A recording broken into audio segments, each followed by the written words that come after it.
ఉపాసన Konidela IIT Hyderabad students తో interact అయ్యారు సార్. ఈ సందర్భంగా పెళ్లి గురించి మాట్లాడారు. ఆర్థికంగా సెటిల్ అయిన తర్వాత మాత్రమే పెళ్లికి కంగారు లేదు అన్నట్టుగా ఉపాసన మాట్లాడారు సార్. దీనికి సంబంధించిన ఒక వీడియోను కూడా ఉపాసన తన ట్విట్టర్ లో పోస్ట్ చేశారు. ఆ వీడియో ప్లే చేయండి. Is to save your eggs, because then you can choose when to get married, when you want to have kids, on your own terms, when you are financially independent. Today, I stand on my own feet. I earn a living for myself. I am proudly financially independent. This security made me strong and confident to make bold decisions in my life. Do things that work the best for you. Before you reach your 30s, have your goals ready, have your career path set, and know how much you're going to earn at every different point in your life. Earn wealth-wise, health-wise, and relationship-wise. If you're clear about your vision, goal, and role in life, you become unstoppable. Settle అయిన తర్వాత marriage చేసుకోమని ఉపాసన ఇచ్చిన సలహా మీద social మీడియాలో మిశ్రమ స్పందన కనిపిస్తోంది సార్. దీని మీద జోహో సిఇఓ శ్రీధర్ వెంబు కూడా రెస్పాండ్ అయ్యారు. ఉపాసన పోస్ట్ ని ట్యాగ్ చేస్తూ ఒక పోస్ట్ చేశారు సార్ ట్విట్టర్ లో. I advise young entrepreneurs I meet both men and women to marry and have kids in their 20s and not keep postponing it అని చెప్పి. సార్ పెళ్లి ఎప్పుడు చేసుకోవాలి, పిల్లల్ని ఎప్పుడు కనాలి, ఇదే చర్చ సార్. అంటే దాంట్లో శ్రీధర్ వెంబుది పోస్ట్ మీరు పూర్తి చదవలేదు. To meet your demographic duty. Yes, sir. I tell them they have to do their demographic duty to society and ancestors. Yes, sir. మొత్తం చదవండి మీరు. And their own ancestors. అది క్లియర్, అదే సెంట్రల్ కీలకమైన పాయింట్ అదే కదా, కీలకమైన పాయింట్ అదే. సో మనం సగం చదివితే దాని మీనింగ్ రాదు ఎప్పుడు కూడా. సో ఇష్యూ ఏంటంటే ఉపాసన ఐఐటి హైదరాబాద్ లో మాట్లాడుతూ మీలో ఎంతమంది పెళ్లి చేసుకోవాలనుకుంటున్నారు అని అడిగారు. అడిగితే అబ్బాయిలు ఎక్కువ మంది పెళ్లి చేసుకోవాలనుకుంటున్నాం అన్నారు, అమ్మాయిలు అనలేదు. కాంటెక్స్ట్ అది. సహజంగా మనకు మన సాంప్రదాయ భావాలు ఉన్న వాళ్ళు ఏం చేస్తారంటే ఆడపిల్ల అంటేనే పెళ్లి చేసి పంపించడం, చదువు ఉద్యోగం అని చూడరు. సో ఓ 5 చేతుల్లో పెడితే అయిపోతుంది, ఇది కాన్సెప్ట్ పుట్టినప్పటి నుంచి ఇదే స్టార్ట్ గా. సో మీరు ఎవరైనా కాస్త యంగ్ ఏజ్ వచ్చాక పెళ్లిళ్ళకి పోయినా ఫంక్షన్లకు పోయినా ఏమడుగుతారు, ఎప్పుడు పెళ్లి చేసుకుంటున్నావే అంటారు. పెళ్ళైన మరుక్షణం ఏమంటారు, ఏమైనా ఉందానే కాయా పండు అంటారు. ఇది మేజర్ యాక్టివిటీ ఈ నానమ్మలు అమ్మమ్మలు. అందుకే యంగ్ చిల్డ్రన్ పెళ్లిళ్ళకి రావాలంటే కూడా చిరాకు పడుతుంటారు. ఇంట్లో ఫంక్షన్లు రా అడగదు, ఇంకేముండదు, వేరే పంపించడం ఉండదు. పెళ్లి ఎప్పుడే అంటారు, లేదంటే పెళ్లి అయితే పిల్లలు ఎప్పుడు అంటారు. ఇక పెళ్లి పిల్లలు తప్ప వాళ్ళకి ఇక జీవితం ఏమి ఉండదు అని అడుగుతుంటారు. నిజమే, ఆ కాలంలో అలాగే ఉండేవారు, కానీ ఇప్పుడు అలా ఉండడం లేదు. సో ఆమె చెప్పిన కాంటెస్ట్ ఏంటి అంటే అమ్మాయిలేమో పెళ్లి చేసుకుంటామని చేతులు ఎత్తలేదు, అబ్బాయిలేమో చేతులు ఎత్తారు ఎక్కువ మంది. అంటే అది మీకు జీవితంలో ఇండిపెండెంట్ గా మీ నిర్ణయాలు మీరు తీసుకునే స్థాయికి ఫైనాన్షియల్ గా వచ్చి మీరు మ్యారేజ్ చేసుకుని పిల్లలు కానండి అని ఆమె ఒపీనియన్ చెప్పారు. శ్రీధర్ వెంబు ఎవరంటే జోహో సిఇఓ ఇటీవల అరట్టాయ్ అని వాట్సాప్ కు పోటీగా అరట్టాయ్ తీసుకొచ్చారు. జోహో మెయిల్ తెచ్చారు, జీమెయిల్ కు. అమిత్ షా లాంటి వాళ్ళు జీమెయిల్ వదిలేసి జోహో మెయిల్ కి షిఫ్ట్ అవుతున్నట్లు పెట్టారు. కేంద్ర ప్రభుత్వం పెద్ద ఎత్తున జోహో మెయిల్ ప్రమోట్ చేసింది. స్వదేశీ అనే కాన్సెప్ట్ లో జోహో మెయిల్ అరట్టాయ్ ప్రమోట్ చేయండి కేంద్ర ప్రభుత్వమే ప్రకటించింది. అది శ్రీధర్ వెంబు ఎవరో మన కాంటెక్స్ట్ అర్థం అయ్యని చెప్తున్నారు. సో ఇక్కడ శ్రీధర్ వెంబు ఒపీనియన్ లో ఆయన సొంత అభిప్రాయం 20s లోనే, అంటే 21 to 30 లోపల మీరు పెళ్లి చేసుకుని పిల్లలు కూడా కనండి అంటున్నాడు. So that is one version. ఆయనే కాదు చాలా మందికి ఒపీనియన్ ఉండొచ్చు, తప్పేమీ లేదు. కానీ ఆయన చెప్పిన రీజన్స్ చాలా విచిత్రంగా ఉన్నాయి. రీజన్స్ ఏమంటున్నాడు, డెమోగ్రఫిక్ డ్యూటీ అట. అంటే మనుషులకు వేరే లక్ష్యం ఏమీ లేదు పిల్లలు కనడం తప్ప అని. ఇక వేరే బాధ్యతలు ఏమీ ఉండవు మనుషులకు. మనుషులు ఎవరంటే పిల్లలు కనే యంత్రాలు అని. అందులో ఉమెన్ పట్ల ఈ దృక్పథం చాలా దారుణంగా చాలా మందికి ఉంటుంది. Of course Sridhar Vembu men and women ఇద్దరిని అది అడ్వైజ్ చేశాడు. అంటే మనుషుల్ని కేవలం పిల్లలుగానే యంత్రాలుగా చూసేటువంటి సాంప్రదాయ భావాలు ఒక టెక్ సీఈఓకు ఉండడం ఆశ్చర్యంగా ఉంది. డెమోగ్రఫిక్ డ్యూటీ అంటున్నాడు పిల్లలు కనడం అనేది. సో తర్వాత ఏమంటున్నాడు, డ్యూటీ టు యువర్ యాన్సిస్టర్స్ అంటున్నారు. అంటే వంశాన్ని అభివృద్ధి చేయడం. ఎంత కాలం చెల్లిన ఆలోచనలో ఆలోచించండి. వంశాన్ని అభివృద్ధి చేయడం కొరకు, జనాభాను పెంచడం కొరకు నువ్వు పిల్లలు కనాలి. ఇంకా వేరేది ఏం లేదు ప్రియారిటీ. సో పిల్లలు కనడానికి ప్రియారిటీ ఏంటి? శ్రీధర్ వెంబు ఏం చెప్తున్నాడు? పోనీ పెళ్లి మొదలు చేసుకోండి, 20s లో పిల్లలు కనండి, అంతకు ముందే సెటిల్ కండి, కష్టపడి చదువు పైకి రండి అని చెప్తే ఓకే. కానీ మీకు ఉద్యోగం వచ్చినా రాకపోయినా మంచిదే, మీరు ఒక ఫైనాన్షియల్ గా స్టెబిలైజ్ అయినా ప్రాబ్లం లేదు, కాకపోయినా ప్రాబ్లం లేదు, మొదలుగా పెళ్లి చేసుకోండి. ఎందుకంటే ఇది మీ డెమోగ్రఫిక్ డ్యూటీ. సమాజంలో జనాభాను పెంచాలి కదా, మీరు మీ వంశాన్ని ఉద్ధరించాలి కదా అని చెప్తున్నాడు. ఒక ఆధునిక టెక్ CEO ఇంత పాతకాల భావాలతో ఉంటే ఎట్లా? ఆశ్చర్యంగా ఉంది. అందువల్ల ఆ కారణాలు అబ్జెక్షనబుల్. ఎందుకంటే కల్చరల్ ఎక్స్పెక్టేషన్స్ తో ఈ తరం పైన మనం పెళ్లిని వదలేము. నేను స్టూడెంట్ గా ఉన్నప్పుడే పెళ్లి మీద ఒక కవిత చూశాను.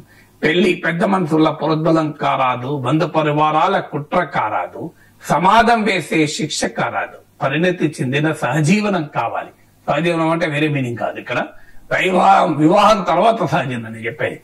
అంటే పెళ్లి పెద్ద మనుషుల ప్రోద్బలం కారాదు, బంధు పరివారాల కుట్ర కారాదు, సమాజం వేసే శిక్ష కారాదు. పెళ్లి ఒక పర్సనల్ చాయిస్, అటానమీ. నువ్వు పిల్లలకు ఆటానమీ కూడా లేకుండా చేస్తా అంటే ఎట్లా? సో పిల్లలు ఇవాళ ఎందుకు పెళ్లి? కల్చరల్ ఎక్స్పెక్టేషన్స్ తో పెళ్లి చేసుకోవాలనడం కరెక్ట్ కాదు. హెల్తీగా మంచిదా? ఇప్పుడు ఆ ఆర్గ్యుమెంట్ కూడా ఉంది. ఎర్లీగా పిల్లల కంటే ఇప్పుడు ఈ సమస్యలు, ఇన్ఫర్టిలిటీ, ఇలాంటి సమస్యలు కూడా పెరుగుతున్నాయి రోజు రోజుకు. అందువల్ల కొంతమంది ఎర్లీయెస్ట్ పిల్లల కన్నా గురించి చెప్తూ ఉంటారు, తప్పేం లేదు, అదొక ఆర్గ్యుమెంట్. అలాగే ఎర్లీగా పెళ్లి చేసుకుని ఎర్లీగా పిల్లల కంటే నీవు రిటైర్ అయ్యే లోపలే మొత్తం సెటిల్ అవుతారు. మా అమ్మ నాన్నలదే మాకు అనుభవం. మా నాన్న రిటైర్ అయ్యే టైంకు మేము అందరం సెటిల్ అయ్యాం. మా నాన్న రిటైర్ అయ్యే టైంకు మేము పర్ఫెక్ట్ గా అందరం, నా పిల్లలంతా సెటిల్ అయిపోయాం. సో అదొక అడ్వాంటేజ్. రిటైర్ అయ్యే టైంకు అందరూ ఒక ఏజ్ వచ్చే వరకు ఎర్లీగా పెళ్లి చేసుకున్న వాళ్ళకి ఆ అడ్వాంటేజ్ ఉంటుంది. ఇలాంటి కారణాలు ఆర్గ్యుమెంట్లు చెప్తే చెప్పచ్చేమో, కానీ కల్చరల్ ఎక్స్పెక్టేషన్, డెమోగ్రఫిక్ డ్యూటీ, నువ్వు జనాభాను పెంచిన నీ బాధ్యత, వంశాన్ని ఉద్ధరించిన కొరకు పిల్లలు కనాలి. వంశాన్ని ఉద్ధరిస్తారు, పిల్లలు ఉద్ధరించడం ఏంటి సంగతి? పిల్లలు కంటావు, వాళ్ళకు మంచి చదువుకోగలిగే సామర్థ్యం నీకు ఉండాలి కదా. పిల్లలకు అనడమే కాదు.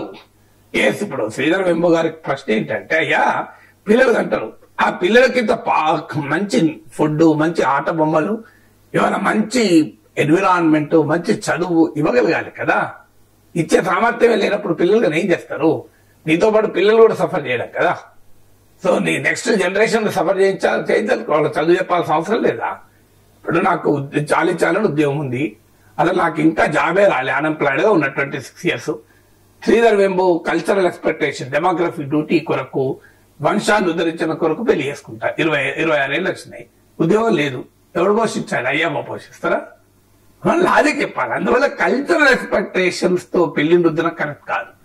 20లో పెళ్లి చేసుకోవాలా, 30లో పెళ్లి చేసుకోవాలా, 20లో పిల్లలు కనాలా, 30 కనాలా అన్న దానికి వేరే రీజన్స్ ఇస్తే నేను ఒప్పుకుంటాను. That is personal choice. ఎవరి రీజన్స్ వాళ్ళకు ఉండొచ్చు. కొంతమంది పెళ్లి అయిపోతే సెటిల్ అయిపోతారు, అంటే ఫ్యామిలీ పెళ్లి అయినాక కూడా చదువుకోవచ్చు, తప్పేం లేదు. కొంతమందికి పెళ్లి అయితే పిల్లల కంటే చదువు ఆగిపోతుంది, కొంతమంది చదువు ఆగిపోదు, ఇబ్బంది ఏముంది? ఇప్పుడు మా నాన్న నా గుర్తు, ఆయన 10th క్లాస్ అయ్యాక టీచర్ అయ్యాడు. మేమంతా పుట్టాక BA చేశాడు, BEd చేశాడు. తాత అయ్యాక MA చేశాడు, MA ఎకనామిక్స్. మా అక్క కొడుకుండే ప్రవీణ్ అని, వాడు రోజు ఇప్పుడు అమెరికాలో ఉన్నాడు, వాడు 2 years. వాడికి ఒక పదే అరే నేను చదువుకుంటుంటాను, నిద్ర వస్తే దాన్ని వచ్చి పింఛ్ చేయాలని ఇచ్చాలరా అని. సో వాడికి ఇచ్చేవాడు ఉండి, తాత నిద్రపోతున్నాడు కూడా ఇచ్చేవాడు. అట్లా మా నాన్న MA ఎకనామిక్స్ తాత అయినాక చేశాడు. So that nothing wrong. ఇప్పుడు నేను పెళ్ళయి పిల్లలు పుట్టాకనే PhD చేశాను, నా చదువు ఎక్కడ ఆగలేదు.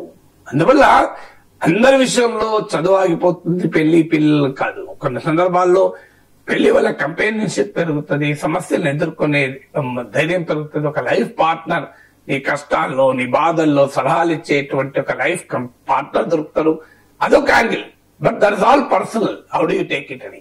అందువల్ల 20s లో పెళ్లి చేసుకోవడం పిల్లలు కన్నా కరెక్టా కాదా అనే దానికి రీజనింగ్ ఏంటి అనేది. శ్రీధర్ వెంబు రీజన్ చాలా దుర్మార్గంగా ఉంది. డెమోగ్రఫీ డ్యూటీ, జనాభాను పెంచడం నీ బాధ్యత, వంశాలను ఉద్ధరించిన యాన్సెస్టర్స్ నీ బాధ్యత, పితృలోకాల్లో ఉన్న వారికి బాధ్యత. ఏమది ఎంత ఆలోచన అది. కానీ బేసికల్ గా పెళ్లి అనేది దేని ఫ్యాక్టర్స్, ఒకటి పర్సనల్ ఆస్పిరేషన్స్, రెండు ఎకానమీ. నీకు ఎకానమీ అనేది పర్మిట్ చేయాలి. ఇవాళ ఎందుకు పెళ్లి లేట్ అవుతోంది? మా నాన్నకు 10th క్లాస్ చదివాకనే టీచర్ జాబ్ వచ్చింది. ఇలా 10th క్లాస్ చదివితే టీచర్ జాబ్ వస్తుందా? మా నాన్న 10th క్లాస్తోనే జాబ్ వచ్చింది కనుక ఆయన 16-17 ఏళ్ళలో పెళ్లి చేసుకోగలిగాడు. మరి ఇవాళ 10th క్లాస్ చదివితే జాబ్ వస్తుందా? మరి ఎట్లా పెళ్లి చేసుకోవాలి? జాబే రాకపోతే తానే తల్లిదండ్రుల పైన ఆధారపడి ఉంటే పెళ్ళయి భార్యను పిల్లలు కూడా తల్లిదండ్రుల మీద ఆధారపడమని చెప్తాడా? సలహా. పిల్లలు తల్లిదండ్రులుగా మనం పిల్లలు పుట్టించడమే బాధ్యత, డెమోగ్రఫిక్ డ్యూటీ కాదు. డెమోగ్రఫిక్ డ్యూటీ పిల్లల్ని ప్రయోజకులుగా చేయడం కూడా డెమోగ్రఫిక్ డ్యూటీ. పిల్లలు పుట్టించడమే డ్యూటీ కాదు. ఆ పిల్లలకు సరైనటువంటి ఆహారము, ఆలన, పాలన, వారికి ఒక జీవితము, వారికి ఒక అవకాశాలు, చదువు చెప్పించడం, ఇవన్నీ ఇవ్వాలి కదా. వాళ్ళకి ఒక ఎక్స్పీరియన్స్ ఇవ్వగలగాలి కదా. అది లేకుండా పిల్లలు కానీ రోడ్డు మీద పడేయడం కాదు కదా డెమోగ్రఫిక్ డ్యూటీ అంటే. శ్రీధర్ వెంబుకు డెమోగ్రఫిక్ డ్యూటీ అంటే పిల్లలు కనడమే అనుకుంటున్నాడు. పిల్లలు కనడమే కాదు, ఆ పిల్లలకు ఒక మంచి జీవితాన్ని ఇవ్వడం కూడా. ఆ మంచి జీవితాన్ని ఇచ్చే పొజిషన్ లో తల్లిదండ్రులు ఉన్నారా? మంచి జీవితాన్ని ఇచ్చే పొజిషన్ లో తల్లిదండ్రులు ఉన్నారా అనేది ఒక క్వశ్చన్ మార్క్ కదా. సో అందువల్ల మన ఎకానమీ ఏంటి అనేది, ఆ టైంలో మన ఎకానమీ ఏంటి? అసలు జాబే లేకపోతే పిల్లలను పెళ్లి చేసుకొని పిల్లలు కానీ ఏం చేస్తాడు అని చెప్పి ఎకానమీ జాబ్, ఎర్లీగా జాబ్ వచ్చే ఎకానమీ డెవలప్ కావాలి ముందు, అది ముఖ్యం కదా. తర్వాత కెరీర్ ఉంటుంది, ప్రియారిటీస్. మీకు ఒక స్థాయికి కెరీర్ రావాలనే కోరిక ఉండవచ్చు. అందువల్ల పర్సనల్ ఆస్పిరేషన్స్, ఎకానమీ డిసైడ్ చేస్తుంది ఏజ్ లో పెళ్లి చేసుకోవాలి, ఏజ్ లో పిల్లలు కనాలి అని. You will leave it to the personal choice. అది సమాజం నిర్దేశించకూడదు. మెడికల్ సైన్స్ ప్రకారం ఏమంటే సలహా చెప్పండి. కానీ కాలం చెల్లిన సాంప్రదాయ భావాలతో పిల్లలు కనడం నీ బాధ్యత, జనాభాను పెంచడం నీ బాధ్యత, పితృ దేవతలకు వంశాన్ని ఉద్ధరించడం నీ బాధ్యత, ఇలాంటి ఆలోచనలను యంగర్ జనరేషన్ కు పెట్టకండి. ఎర్లీగా పెళ్లి చేసుకోవడం, ఎర్లీగా పిల్లలు కన్నా సైంటిఫిక్ గా కరెక్టా కాదా అనే డిబేట్ నడపండి, అభ్యంతరం లేదు. Then leave it to the personal aspirations, leave it to the autonomy of the young people. They can decide. Society కాదు నిర్ణయించాల్సింది, వాళ్ళు నిర్ణయించుకుంటారు. వారికి ఉండే ఎకనామిక్ సిచ్యువేషన్, వాళ్ళకుండే కెరీర్ ఎక్స్పెక్టేషన్స్ బట్టి వాళ్ళు నిర్ణయించుకుంటారు కదా.